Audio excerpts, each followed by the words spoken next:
Pemilik akun Facebook @tengah_setiawan didatangi oleh petugas Dinas Kehutanan usai video dugaan pembabatan hutan lindung di kawasan Desa Ambengan menjadi viral.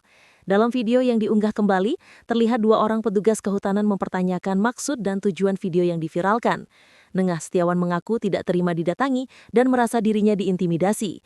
Ditegaskan olehnya bahwa yang seharusnya didatangi oleh petugas adalah oknum yang melakukan pembabatan, bukan dirinya yang memviralkan kondisi tersebut. Setiawan mempertanyakan apakah pihak Dinas Kehutanan sudah turun ke lapangan dan mencari tahu siapa yang memberikan izin pembabatan tersebut. Sementara itu, salah satu petugas kehutanan meminta agar Setiawan mengajak petugas untuk melihat langsung kondisi hutan. Disampaikan agar video yang dipublikasikan tidak terkesan seperti sebuah konten media sosial. Petugas tersebut menyatakan bahwa upaya tersebut dinilai penting agar edukasi kepada masyarakat bersifat benar dan tidak keliru. Petugas lainnya menimpali dengan menyatakan bahwa pohon yang ditebang itu akan diganti dengan bibit baru karena pohon tersebut dinilai sudah tua dan penebangan itu bukan untuk dicuri. Namun, Nengah Setiawan menjawab bahwa buktinya kayu masih ada di sana, yang langsung ditanggapi oleh petugas bahwa kayu tidak boleh dikeluarkan langsung. Nengah Setiawan menyampaikan bahwa ia tidak bermaksud membuat kegaduhan.